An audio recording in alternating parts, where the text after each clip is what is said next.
ছাত্র আন্দোলনের আহ্বায়ক জামিল তাজের দূরসম্পর্কে আত্মীয়। বিষয়টা যেহেতু আমাদের দুই সহযোদ্ধারই পারিবারিক ইস্যু, তাই আমরা উক্ত বিষয় নিজেদের মধ্যে সমাধান করে নিতে বলি। ওনারা নিজেরা বসে আলোচনার মাধ্যমে কিছুদিন সময় নেয়।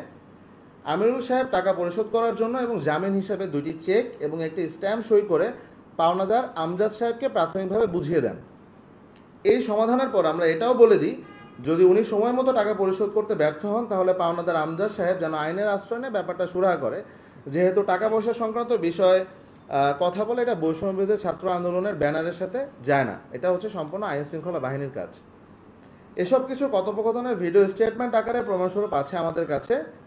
আমরা সেখানে শুধুমাত্র উপস্থিত ছিলাম ব্যক্তিগত সম্পর্কের জায়গা থেকে, পারভেজের পারিবারিক ইস্যু সে কারণে। উল্লেখ্য, উক্ত ব্যক্তি আমিরুলের সাথে কথাবার্তার সময় পাংশা উপজেলা আওয়ামী লীগের সাবেক উপজেলা চেয়ারম্যান ফরিদ হাসান ওদুদের ফোন আসায় এবং পরবর্তীতে তার হোয়াটসঅ্যাপে আওয়ামী লীগের অনেকের সাথে নিয়মিত বিভিন্ন স্পর্শকাতর তথ্য আদান প্রদান, আওয়ামী লীগের বিভিন্ন সভা সমাবেশ মিছিলের আলাপচারিতা, বিএনপি এনসিপি ও বৈষম্য বিরোধীকে নিয়ে গুজব রটানো, আমাদের সম্মানিত উপদেষ্টা আসিফ মাহমুদ এবং এনসিপির আহ্বায়ক নাহিদ ইসলাম সার্জিস হাসনাতদেরকে নিয়ে ভুয়া ফটোকার্ড আদান প্রদানের প্রমাণ পাওয়া গেলে ওই সময় উত্তেজিত হয়ে আমাদের বৈষম্যবিরোধী ছাত্র আন্দোলন শাহালি থানার আহ্বায়ক রফিক মিঠু তাকে উত্তেজনার বশে আঘাত করে বসে। আমরা সকলে তৎক্ষণাৎ তাকে শান্ত করি এবং ঘটনাস্থলে তাজকে নিয়ে আসার পর তাজ আমিরুল সাহেবকে তার নানা হিসেবে দাবি করে। আমিরুল সাহেব তার নাতিকে দেখে উত্তেজিত হয়ে বলতে থাকে যে তাকে মারধর করা হয়েছে। মূলত এই অনাকাঙ্ক্ষিত ঘটনার জন্য বৈবিছা পল্লবী থানার আহ্বায়ক জামিল তাজের সাথে প্রাথমিকভাবে ভুল বোঝাবুঝি হয় এবং তারই প্রেক্ষিতে তাজ উক্ত ভিডিওটি ধারণ করেছিল তার মোবাইলে, যেটা গতকালকে তাজ তার সোশ্যাল মিডিয়ার স্ট্যাটাসের মাধ্যমে সেটা পরিষ্কার করে, যেটা হচ্ছে আপনারা অনেকেই দেখেছেন। আমাদের কাছে এটার স্ক্রিনশট এবং স্ক্রিন ভিডিও আছে, যেটা আমরা আপনাদের কাছে উপস্থাপন করব।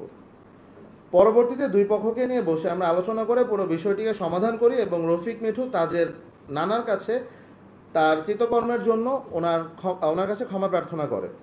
পুরো ঘটনা ওখানে সুন্দরভাবে সমাধান করে বিষয়টা শেষ করা হয়, যেটা আপনারা সিসিটিভি, আমাদের পুরো বিল্ডিংটা যেহেতু সিসিটিভির আওতায়, আপনারা সিসিটিভি ফুটেজ দেখলেই বুঝতে পারবেন।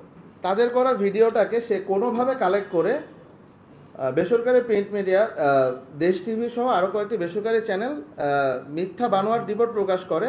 তাজ এই রিপোর্টের প্রতিবাদ জানিয়ে সামাজিক যোগাযোগ মাধ্যমে পুরো ঘটনার স্টেটমেন্টও দিয়েছেন। এই ইস্যুকে দেশ টিভির রিপোর্ট বানিয়ে দিয়েছে চাঁদাবাজি ইস্যু, অথচ ঘটনাটা ছিল সম্পূর্ণ পারিবারিক। উক্ত ঘটনাকে কেন্দ্র করে মিথ্যা তথ্য এবং উদ্দেশ্যপ্রণীত ভিডিও প্রকাশ করে বিষয়টিকে চাঁদাবাজি হিসাবে প্রচার করায় আমরা অত্যন্ত বিস্মিত এবং মর্মাহত। ঘটনা 2, 7ই ফেব্রুয়ারি রাতে মিরপুর শাহালি থানা স্বেচ্ছাসেবক লীগ নেতার বাড়িতে হামলা প্রসঙ্গে।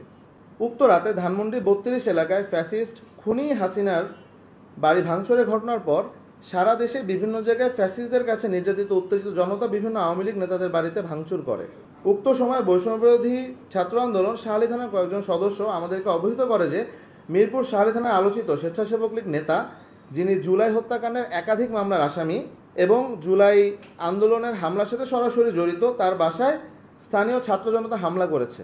এরই প্রেক্ষিতে আমরা মিরপুরের 7 থানার বৈষম্যবিরোধী ছাত্র আন্দোলনের নেতৃবৃন্দ, অন্যান্য নেতৃবৃন্দ সহ আমরা ঘটনাস্থলে যাই, যেন মিরপুরে কোনোরূপ বিশৃঙ্খলা ওই রাত্রে সৃষ্টি না হয়।